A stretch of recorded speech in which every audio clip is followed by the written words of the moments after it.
क्या आपको thyroid disease तो नहीं है या आपकी प्री कंसेप्शनल काउंसलिंग में आपको थायराइड डिसऑर्डर आया या एंटीनेटल प्रोफाइल में आपको TSH के लेवल्स हाई आए और आपको एक हाई अलर्ट कर दिया गया डॉक्टर के द्वारा कि आपको थायराइड डिसीज़ है और आपको बहुत ज़्यादा प्रेगनेंसी में ध्यान रखना है। तो आज थायराइड से होने वाली प्रॉब्लम्स को मदर में और बच्चे में और प्रेगनेंसी में इसका क्या एक इफ़ेक्ट हो सकता है, इसी वीडियो में आज थायराइड डिसऑर्डर्स के बारे में बात करेंगे।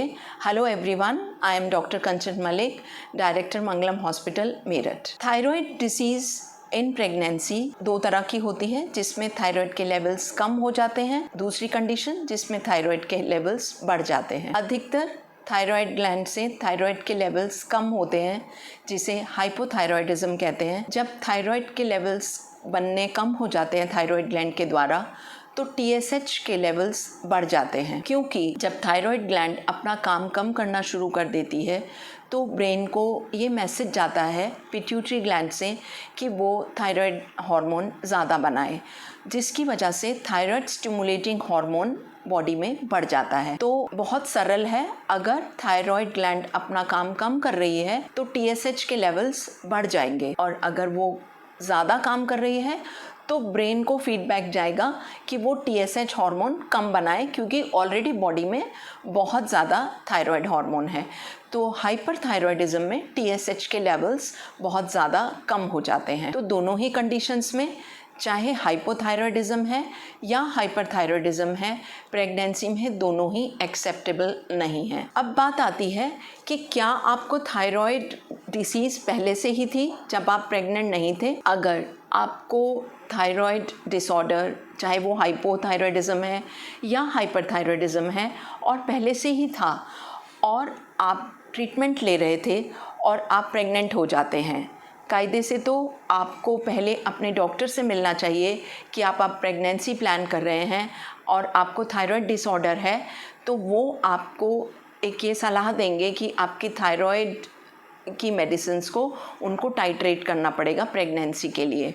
पर अगर आपको ये बात नहीं पता है और आप प्रेग्नेंट हो जाते हैं तो इमीडिएटली आपको अपने एंडोक्राइनोलॉजिस्ट से मिलना है, क्योंकि प्रेगनेंसी में थायराइड को आप ओवर ट्रीट करते हैं। थायराइड के लेवल्स अदरवाइज़ TSH के लेवल्स 5 तक अगर हम नॉर्मल मानते हैं तो प्रेगनेंसी में ये 2.5 तक रहना चाहिए। इसलिए थायराइड की डोज को डॉक्टर्स को इंक्रीज़ करना पड़ता है, और ज़रूर उसी समय ही, जैसे ही आपको प्रेगनेंसी का पता चले, आपको अपने डॉक्टर से मिलके थायरॉक्सिन हार्मोन की डोज को टाइट्रेट कराना है। अगर आपने प्री कंसेप्शनल काउंसलिंग में आपके डॉक्टर ने आपको थायराइड हार्मोन को टेस्ट करने के लिए कहा, TSH को, और TSH के लेवल्स डिस्टर्ब आए, तो आप तब तक प्रेगनेंसी प्लान ना करें जब तक कि TSH के लेवल्स नॉर्मल ना हो जाए, चाहे वो हाई हैं या वो लो है। दोनों ही कंडीशंस में आपको पहले थायराइड के लेवल्स ठीक करने हैं, उसके बाद ही प्रेगनेंसी प्लान करनी है। And here comes the role of pre conceptional counselling. Third condition है जो सबसे ज़्यादा चैलेंजिंग है, उसमें आपको थायराइड मालूम नहीं है कि आपको थायराइड डिसऑर्डर है, और जब आपके डॉक्टर ने आपको एंटीनेटल प्रोफाइल लिख के दिया, उसमें TSH के लेवल्स डिस्टर्ब आए, तो आपका एकदम रिएक्शन होता है। डॉक्टर ने आपको बोला कि आपको थायराइड के लिए लिवोथायरॉक्सिन मेडिसिन खानी पड़ेगी, तो आप बोलते हो मेरे को तो थायराइड नहीं था पहले कभी भी, अब मुझे क्या जीवन भर थायराइड की दवाई खानी पड़ेगी, ये तो बहुत गलत हो गया। पर आप ये सोचिए कि अगर आपको एक छोटी सी गोली खाने से आप कितनी सारी प्रॉब्लम से बच सकते हैं, तो एक छोटी सी गोली खाने में कोई प्रॉब्लम नहीं है। आपकी क्या क्या प्रॉब्लम हो सकती हैं, जब मैं आपको ये बताऊंगी तो आपको समझ आएगा कि ये एक छोटी गोली कितनी महत्वपूर्ण है। इसलिए जैसे ही थायराइड हार्मोन आपका डिस्टर्ब आए, आपको अगर डॉक्टर एक मेडिसिन खाने को बोलते हैं तो थ्रू आउट योर प्रेगनेंसी आपको इसको खाना है, बल्कि आपको डिलीवरी के बाद भी इसको खाना है, और जब आपके डॉक्टर ही आपको बोलें कि इसको विड्रॉ करना है, तभी आप इसको विड्रॉ करेंगे। कई पेशेंट्स में ऐसा होता है कि उनको थायराइड डिसऑर्डर नहीं होता, पर जैसा मैंने आपको बताया कि प्रेगनेंसी में वी ओवर ट्रीट थायराइड। अगर थायराइड के लेवल्स 3 to 5 तक भी आ रहे हैं तो भी आपको लिवोथायरॉक्सिन हार्मोन देने की ज़रूरत होती है, क्योंकि थायराइड के लेवल्स प्रेगनेंसी में बिलो नॉर्मल रहने चाहिए। हम बार बार थायराइड हार्मोन के लिए इतनी बात कर रहे हैं, तो थायराइड हार्मोन से क्या नुकसान हो सकते हैं? थायराइड हार्मोन मदर्स में यूजुअली एक लेज़ीनेस कर देता है और ओबेसिटी कर देता है, स्किन डिसऑर्डर्स कर देता है, हेयर फॉल होने लगता है। ये सब चीज़ें तो फिर भी आप इनको तो एक्सेप्ट कर लेते हैं इन प्रेगनेंसी, बट प्रेगनेंसी के जो आउटकम हैं उसमें एनीमिया, बीपी हाई हो जाता है, ग्रोथ रिटार्डेशन हो जाती है, प्रीटर्म डिलीवरी के चांसेस रहते हैं, और हाइपरथायरॉयडिज्म में कभी कभी प्लेसेंटा सेपरेट हो जाता है, जिसे प्लेसेंटल एब्रप्शन कहते हैं। तो ये सब कंडीशंस प्रेगनेंसी को अफेक्ट कर सकती हैं। न्यू बॉर्न बेबी में या जो बच्चा आ रहा है उसमें थायराइड का इम्पैक्ट बहुत ज़्यादा होता है। जो थायराइड हार्मोन है उसका काम है, जो न्यूरॉन्स होते हैं ब्रेन में, उनके ऊपर एक माइलिन शीट होती है, उसको बनाने में ये हेल्प करता है। तो अगर थायरॉक्सिन हार्मोन बॉडी में कम या ज़्यादा है तो माइलिन शीट का डेवलपमेंट डिस्टर्ब हो जाता है, जिसकी वजह से न्यूरो डेवलपमेंट अफेक्ट हो जाता है और बच्चों के आईक्यू में फ़र्क आता है।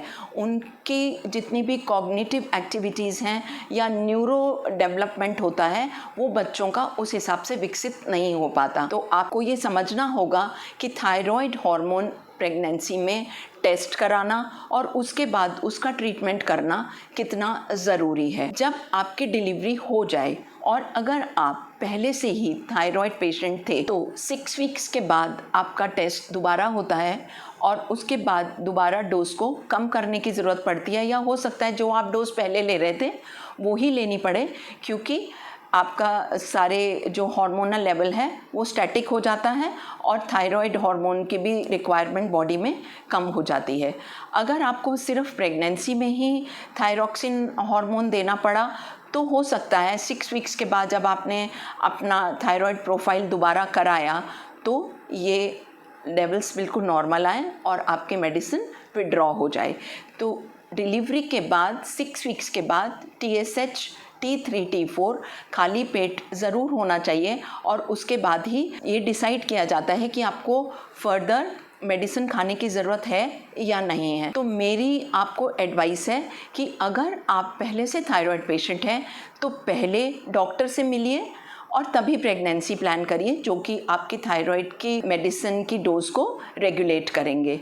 या अगर आपको कोई भी इस चीज़ का नहीं मालूम है तो पहले आप प्री कंसेप्शनल काउंसलिंग के लिए डॉक्टर के पास जाइए और वो आपको बहुत सारे टेस्ट बोलेंगे जिसमें कि एक थायराइड प्रोफाइल भी होगा। अगर आपको थायराइड की प्रॉब्लम निकलती है तो पहले उसको करेक्ट करें, फिर प्रेगनेंसी प्लान करें।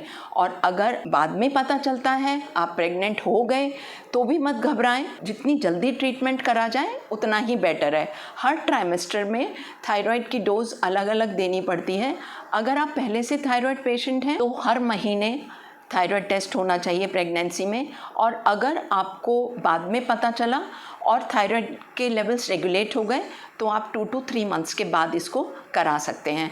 तो इस प्रोटोकॉल को अगर आप फॉलो करेंगे तो थायराइड आपको कोई भी प्रॉब्लम प्रेगनेंसी में नहीं करेगा और आप बिल्कुल यूथायराइड पर्सन की तरह अपने को रखेंगे और कोई भी प्रॉब्लम नहीं होगी।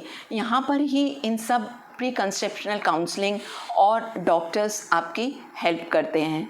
सो take care of yourself and enjoy your pregnancy, and if you like this video, please do like, subscribe and share the video.